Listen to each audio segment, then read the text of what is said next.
एक साल पहले इस्लामाबाद की एक लड़की से सोशल मीडिया पर मेरी बात होने लगी।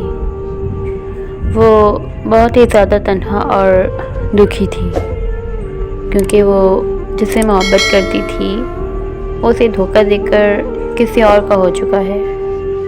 शायद कि उसे उस वक्त किसी सहारे की ज़रूरत थी, इसीलिए वो मुझसे अपना दुख दर्द शेयर करने लगी और वो रोज़ मुझे कॉल करती।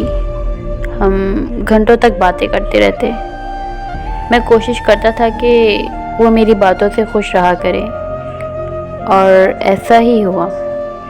वो मेरे साथ बहुत खुश रहने लगी। वक्त गुज़रता गया और उसे मेरी आदत और मुझे उससे मोहब्बत हो गई। फिर हमने एक दूसरे से मिलने का फ़ैसला किया। वो मुझसे मिलने के लिए इस्लामाबाद से लाहौर आई।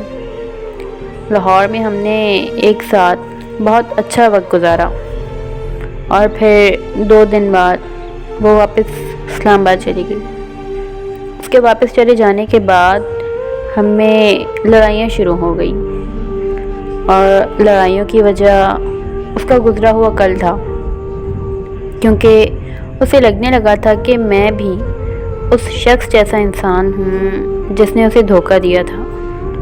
मैंने उसे बहुत समझाने की कोशिश की कि हर इंसान एक जैसा नहीं होता, लेकिन वो मेरी बात मानने को तैयार ही नहीं थी और वो मुझे हर बात पर ताने देती थी कि तुम भी उस जैसे हो।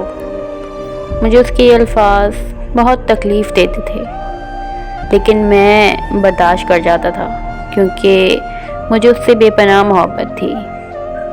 हमारा दिन ब दिन ताल्लुक़ ख़राब होता जा रहा था। मेरे मसरूफ़ होने पर वो मुझसे बहुत लड़ाई करती थी। शायद उसे लगने लगा था कि मैं किसी और को टाइम देता हूँ, लेकिन मेरा खुदा गवाह है कि मैं सच में मसरूफ़ होता था, क्योंकि मैं नौकरी करता था और मर्द को अपना घर चलाने के लिए काम करना पड़ता है। लेकिन वो चाहती थी कि मैं हर वक्त उसी से बात करता रहूं।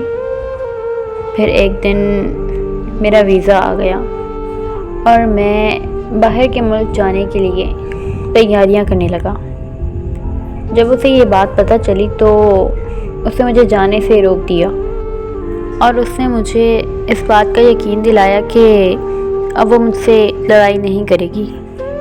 मैं उसके कहने पर रुक गया क्योंकि मैं भी उससे दूर नहीं होना चाहता था।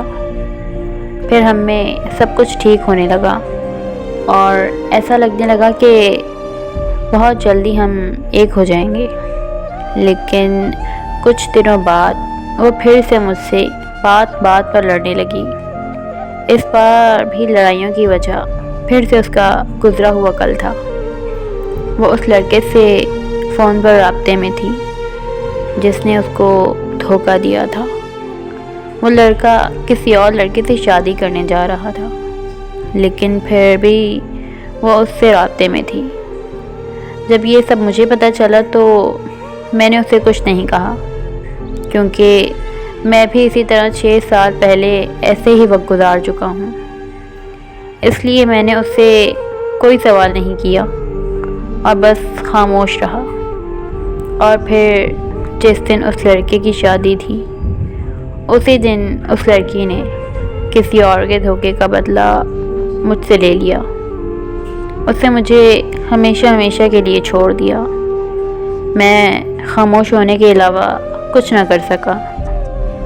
अब वो किसी और के और मैं उसके हिजर में ज़िंदगी काट रहा हूँ।